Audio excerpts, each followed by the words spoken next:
Now, a Camp Lejeune This Week special report with Staff Sergeant Chuck Henry. For more than 200 years, the pride of the United States Marines has been forged with sweat and blood. On the morning of October 23rd, a quiet Sunday morning, more names were added to the list of leathernecks who for more than 2 centuries have made the ultimate sacrifice. They've done it for ideals they might not have expressed most eloquently, but they believed in those ideals more than words could have said anyway. Peacekeeping, too, we've found, has a price.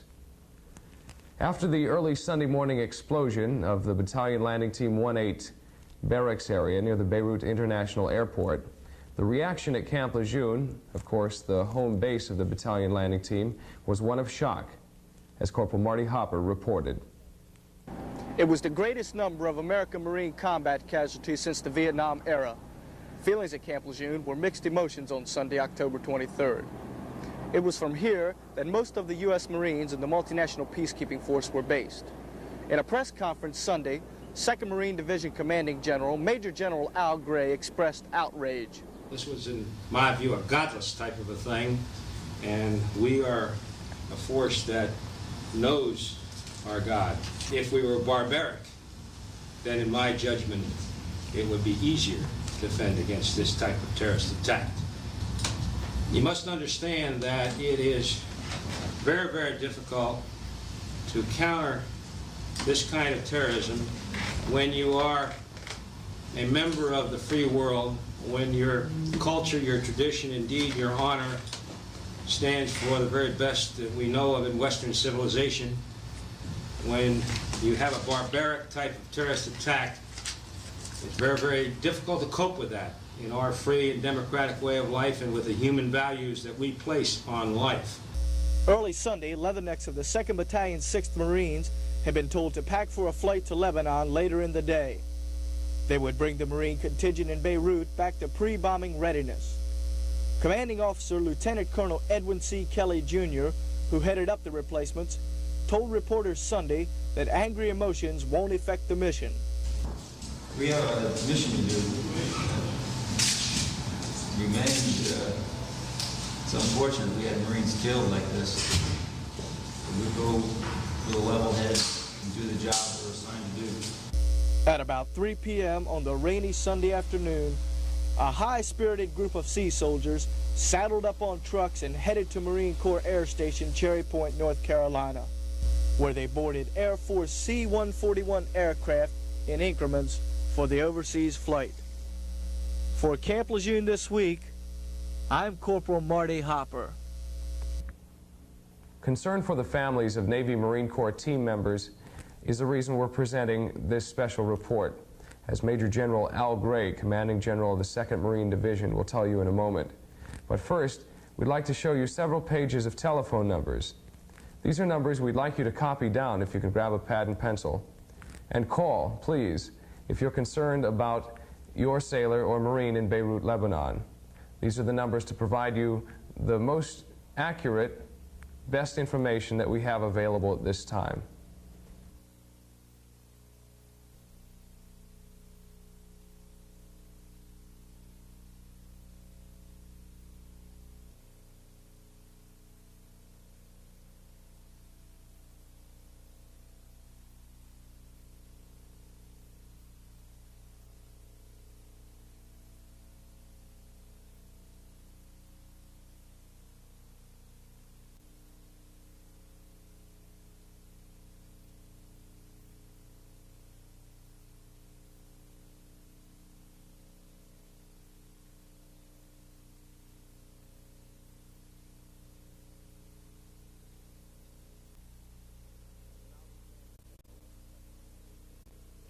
And now the Commanding General of the 2nd Marine Division, Major General Al Gray.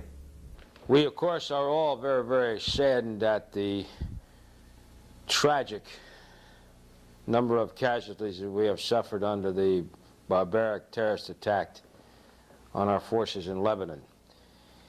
And we wanted to talk to you a little bit in this program about how we are coping with the situation, how we are organized here to do whatever we can to ease the grief, pain, and sorrow on our Marine Corps and Navy dependents, this very, very vital part of our Marine Corps family, not only here in the Camp Lejeune complex, but throughout our great nation.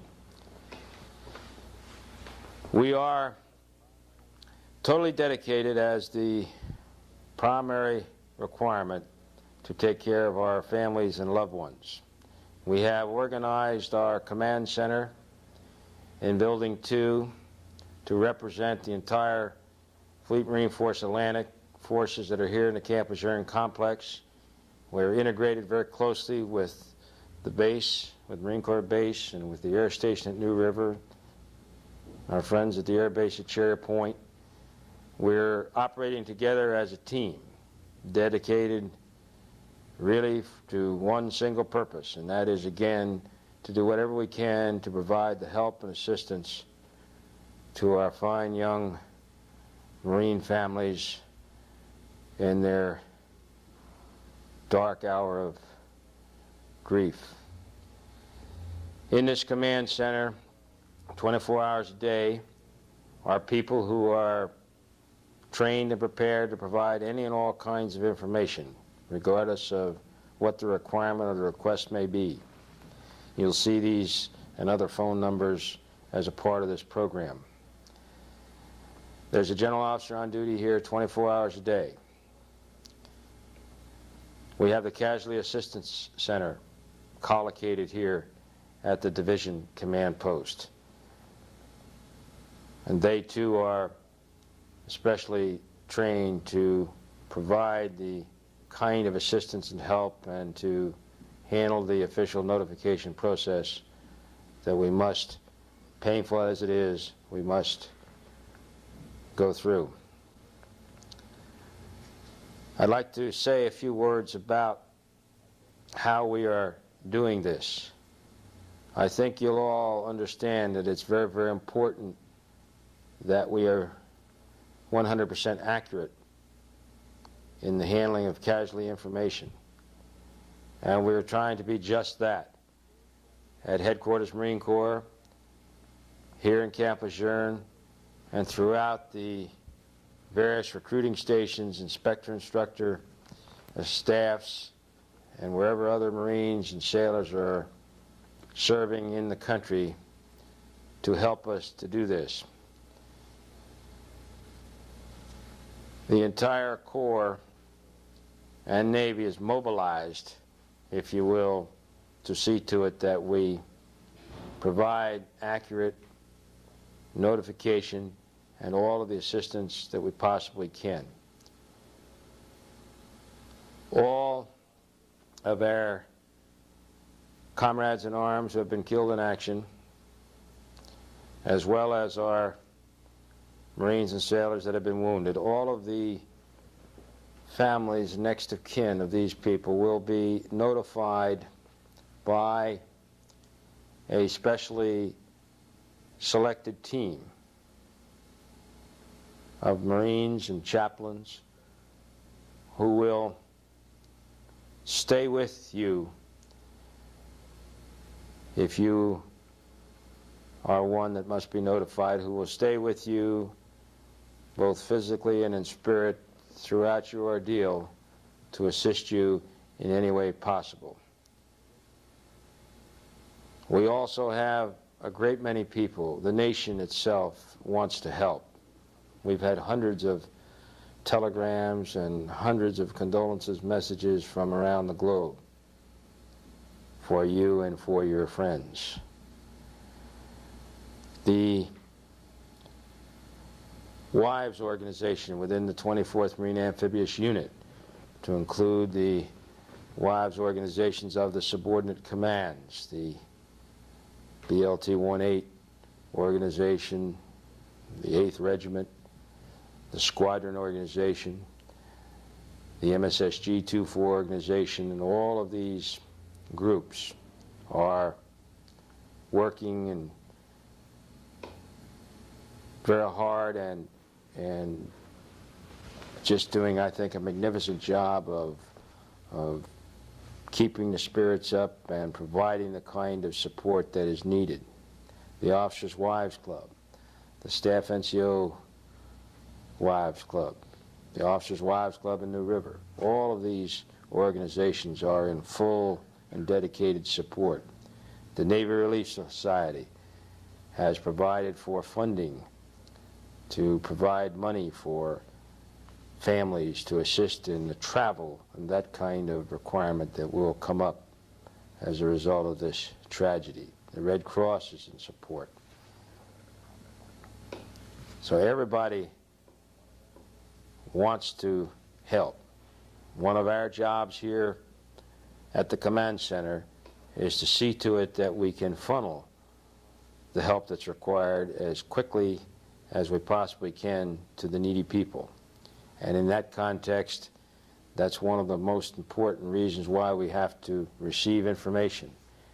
And we don't care how we get this information, whether it's from our dependents directly, whether it's from a friend, another wife, a lieutenant, a sergeant, the sergeant major, parents, here in Camp Lejeune or elsewhere around the country.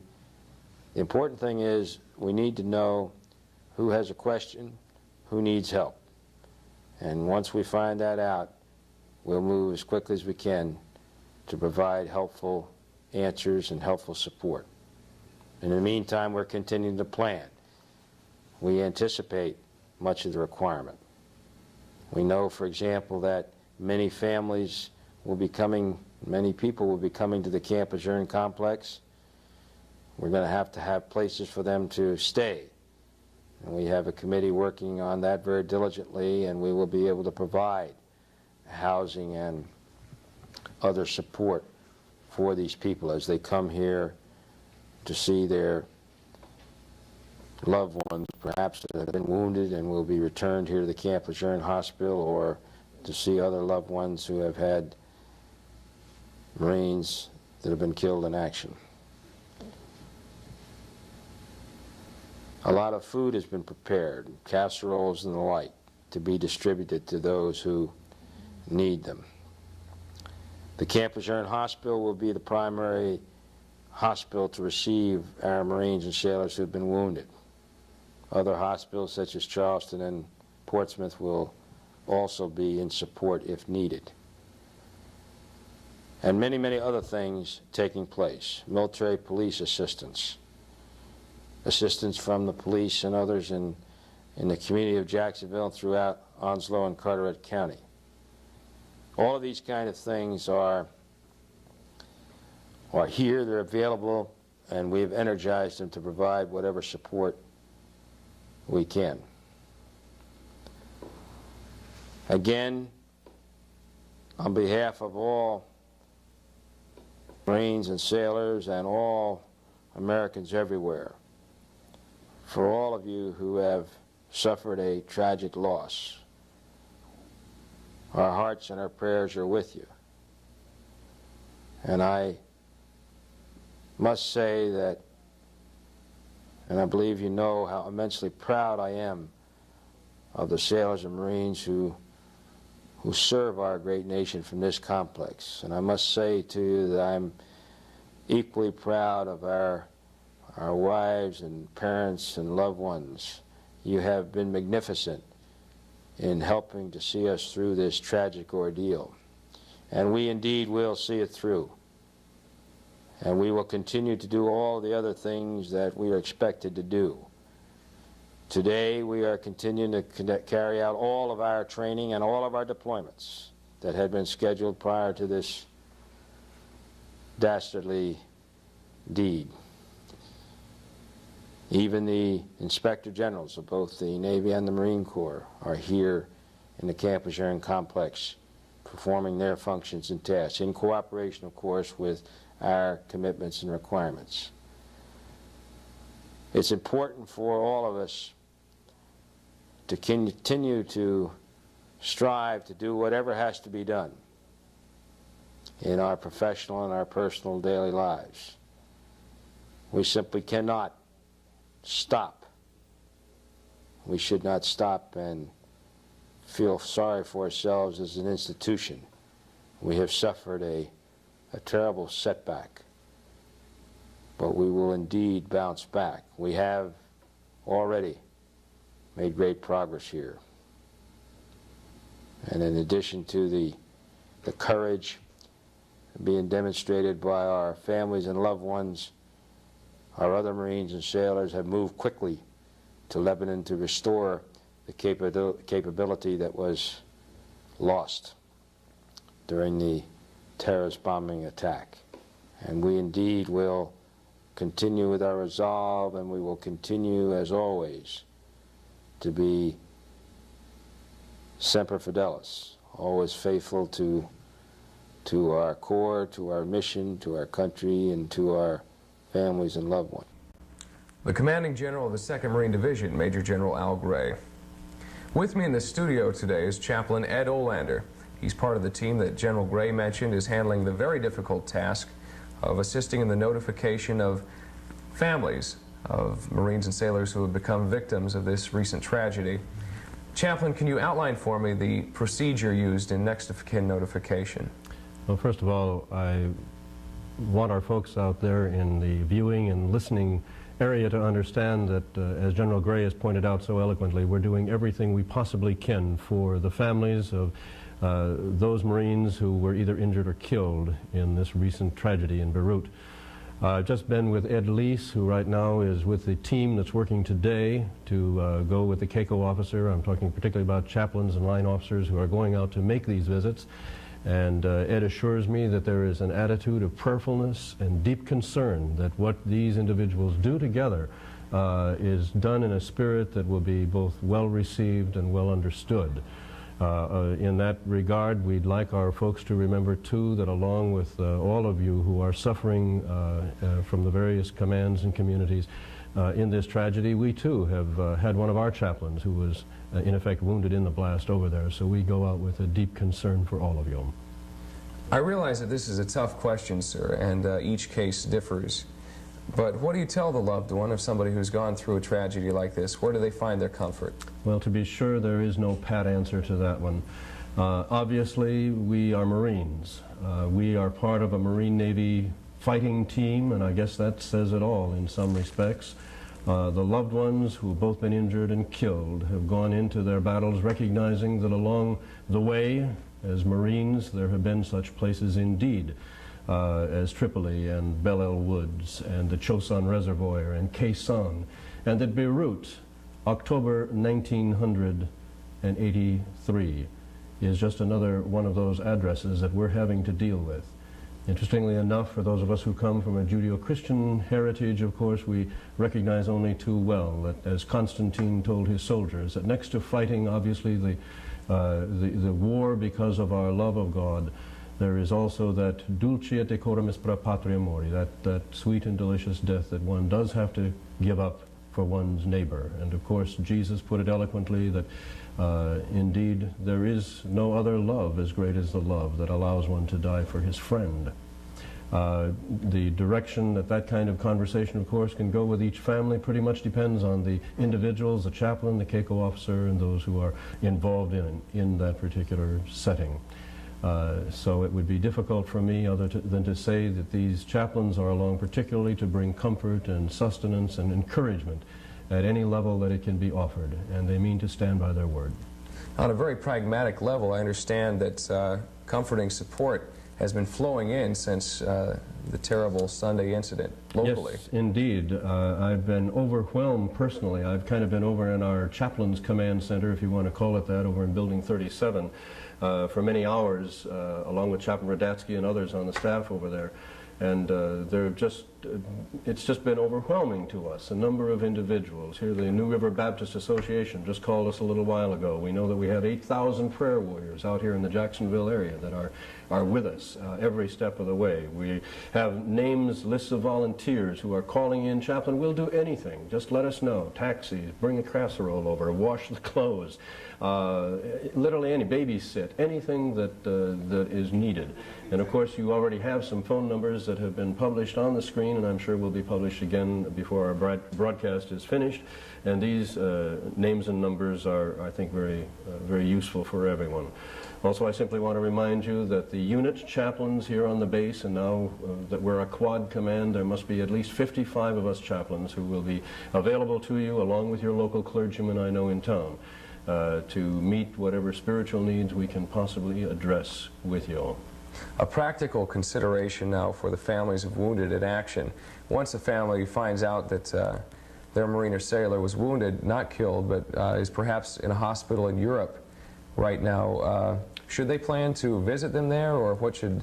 Thanks for asking that question. We almost had a young woman who found out that her husband had been wounded in action actually take off for Europe a few hours ago, and of course we made a double check, thankfully, found out that within the next 48 hours or so he would be returning here. So please don't make any precipitous plans, those of you who have had the good news that your loved one is alive and well in Europe, because obviously our folks over there are doing their utmost to get these people back to us as quickly as possible. If we can reiterate one thing, sir, that has been stressed over and over again, but you're yourself involved in the notification process, who exactly goes, and since the process is ongoing, who exactly goes to make notifications to the families of Marines or sailors who have died? All right, all over the nation, and of course including our local Jacksonville area, the team consists of a CACO officer, a casualty assistance officer, and a chaplain. And the idea, of course, there is that we can come with both a spiritual sustenance as well as some very practical tips and helps for the family. And there are a number of benefits and so forth that I don't think it's appropriate to go into right here and now, that the CACO officer will be talking about, insurance and other things that the family will want to have, even though the moment will be a shock and of enormous grief. We'll want to have some idea of what's, in effect, coming down the line. And I think if I had a last word to say in our broadcast, Staff Sergeant Henry, it's that indeed we are standing by. I said it before just a moment ago, but we are standing by. Both the line side of the house, Marines really know how to look after their own. And it's a thrill to be in ministry here at this time, in spite of the tragedy and in spite of the awfulness of our task at the moment. But it is a thrilling and an awesome experience to be with a group of folks like Marines, who are doing their utmost right now to take the sting and the pain out of all of this that has happened. Thank you, Chaplain. Well, crises such as the recent Lebanon tragedy require drastic lifestyle adjustments among those who are left behind. To help ease the shock, a team of psychiatrists, psychologists, and chaplains from Virginia has been brought to Camp Lejeune. Corporal Marty Hopper reports on the special care that these people can provide Marine Corps and Navy families here. On Stone Street, near the Staff NCO housing area, comforting listeners await those who wish assistance. A special psychiatric, rapid, intervention team has been called in to help ease burdens during this trying time. The Sprint team is comprised of 2 psychiatrists, 2 psychologists, a psychiatric nurse, a chaplain, and 4 psychiatric technicians. The 9-man team is based out of the Naval Hospital in Portsmouth, Virginia.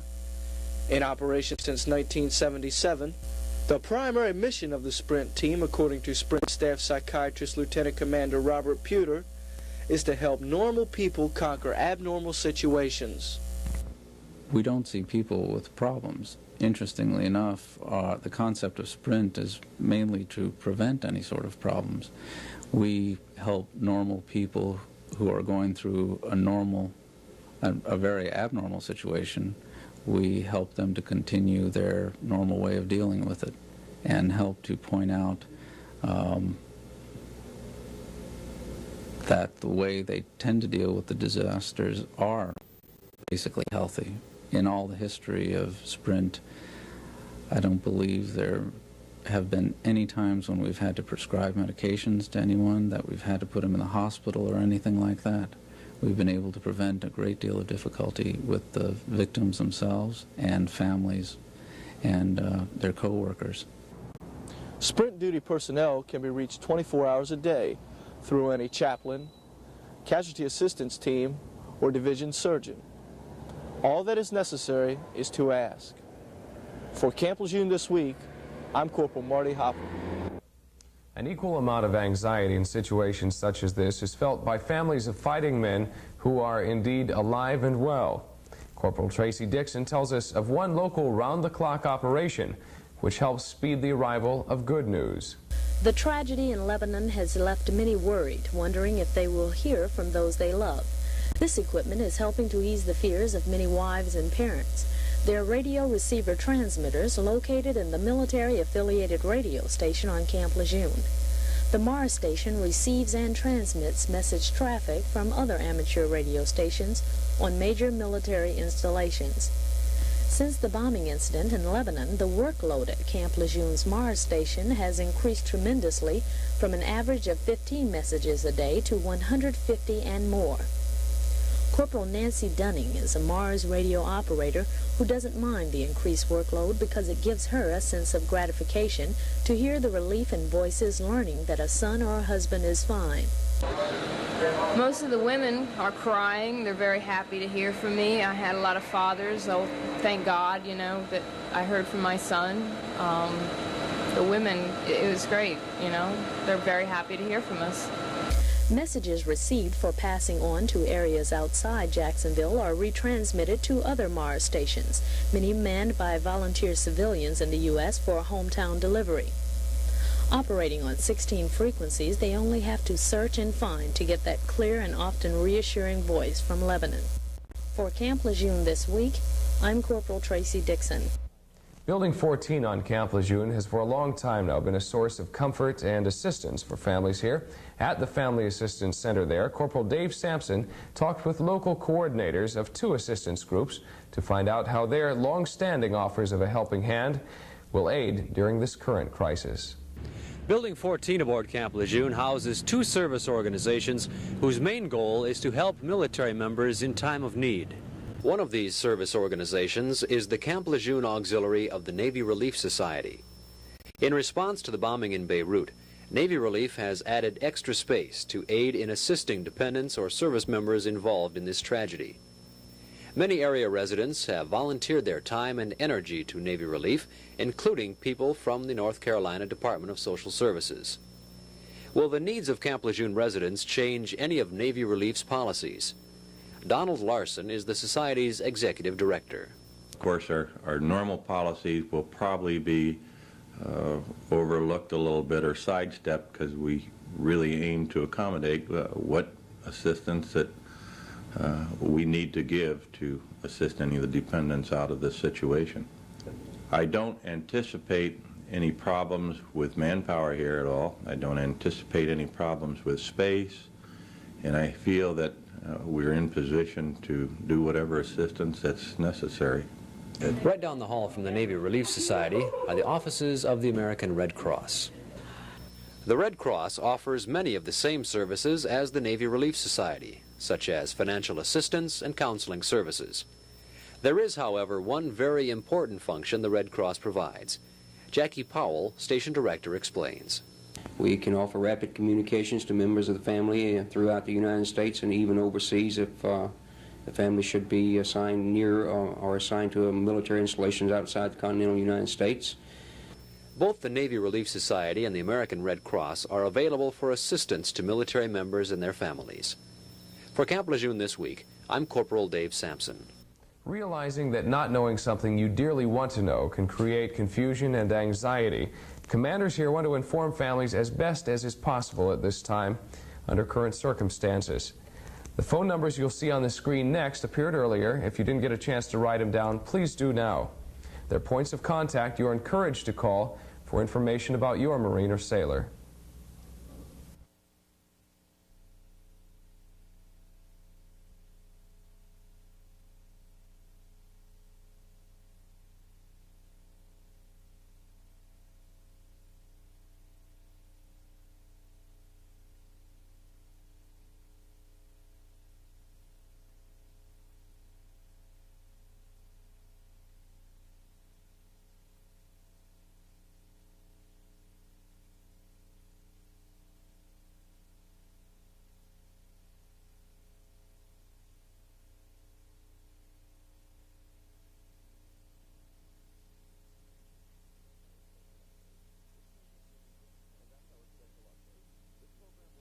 And that's our special update. This program will be broadcast again soon. Please make use of the phone numbers provided for your information and pray for our fighting men. I'm Staff Sergeant Chuck Henry. Thank you. This has been a Camp Lejeune This Week special report.